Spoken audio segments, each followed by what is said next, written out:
A sad reminder about why dogs should not be hiking in triple-digit heat, the mountain rescue in the valley, and what happened to the dog's owner. Are you ready for some football? Of course you are. The Cardinals set to kick off their 2017 training camp, and we have all the details. And Netflix could be making a huge change that's going to impact a lot of you. It's 4 o'clock. Time for the Now, Arizona. Breaking right now, we've got a mountain rescue in Scottsdale. 3 hikers suffering heat-related issues, and we just found out a dog with them, a pit bull, has died. Yeah, Scottsdale and Phoenix fire crews using an ATV to bring the hikers and the dog down McDowell Mountain. Fire crews say the dog was in serious condition when they got to it. They tried to use one of those Fido bags to resuscitate it, but they were unsuccessful. We're told the 3 people refused medical attention and were questioned by Scottsdale police. The owner was actually issued a citation. On their website, the city of Scottsdale recommends you don't hike with your dog when it's over 90 degrees, but they don't have an outright ban on it. City of Phoenix, meanwhile, did just ban dogs on its trails once temperatures are over 100 degrees, so this type of thing doesn't happen. Veterinarians say since dogs don't actually sweat, they do have a harder time than humans even dealing with our triple-digit heat. All right, it's hot out there now, too, ladies, and a little bit humid as we deal with monsoon moisture still in place. I'm Chief Meteorologist Amber Sellens, tracking your most accurate forecast. At 107 is the reading right now in Phoenix. Mesa's at 103. We have Glendale and Scottsdale also in the triple digits at this hour, and the storm clouds are building once again to our north in the higher terrain. So as we look at ABC15 Desert Doppler, we'll show you some of the storms that we're watching right now up in the Tonto National Forest and northwest of the valley, just off to the east of Wickenburg. Quite a lightning show. Heavy downpours just east of that area as well. Not much in the city itself yet, but we're going to be keeping a close eye on this storm because as it collapses, it's likely to produce some pretty strong outflow winds. High gust in that area, possibly out near Lake Pleasant, too. And we got more storms up in the higher terrain, up near Flagstaff, up near Prescott, and along eastern portions of the rim. So a lot to track at this hour. A slight chance we could see some action here in the valley later on this evening as temperatures drop to about 104 by 7 and then into the 90s after the sun sets tonight. We'll walk you through the threats we could see with any of the storms that pop up and what to expect for the rest of the week coming up in your full forecast. Happening right now, Phoenix Youth Center gone in a matter of minutes after flames break out this afternoon. 1 in 10 is an LGBTQ youth group, and organizers tell ABC15 this building is a total loss. Chris Grove's at the center right now as cleanup crews begin to board up that building.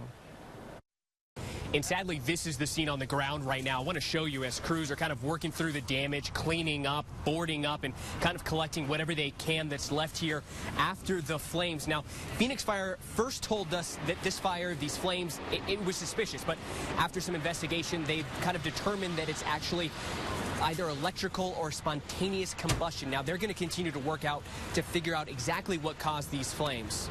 Thankfully, nobody was inside. There was nobody hurt during the battle against this fire. But an important thing about this youth center is that it served a lot of LGBTQ youth and homeless youth during the day, during these hot summer days, and especially in these afternoon hours. So 1 in 10, the organization want those people to pay attention to their social media pages to find out how they can get help at some of their different satellite locations. Reporting in Phoenix, Chris Grow, ABC15, Arizona. Chris, thanks. Some new information, and a multi-state manhunt ends as police say the suspect has killed himself after being spotted out there by police. Officers say 52-year-old Kenneth Dion Lever of Florida shot and killed his ex-wife and 2 other people this morning outside an Alabama mobile home park.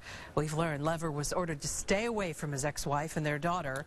He was also arrested in 2015 on charges he sexually assaulted a young girl for years. In Mississippi, the military plane that crashed Monday, killing 15 Marines and a Navy sailor, developed problems when it was high in the air near cruising altitude, according to a Marine general.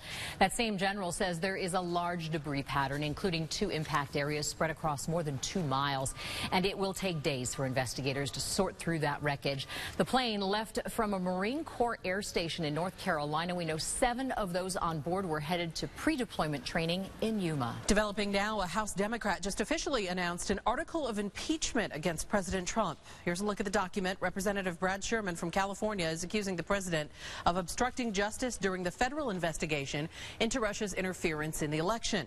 So far, Sherman only only has one other supporter, a House Democrat from Texas. The article of impeachment also isn't likely to go anywhere in the GOP-controlled House, but we will keep you updated.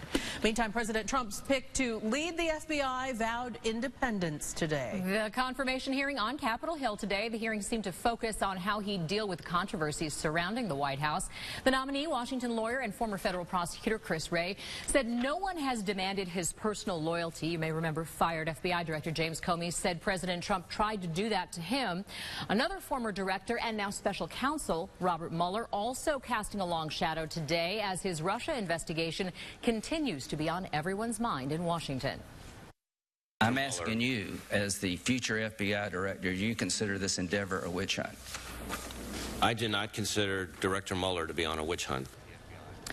Wray put plenty of daylight between himself and the president, garnering support from both sides today and perhaps smoothing his path toward confirmation. Phoenix Comic-Con announcing some new rules when it comes to the type of weapons that can be brought to that annual event. It comes after the arrest of Matthew Sterling back in June, accused of plotting an attack at Comic-Con.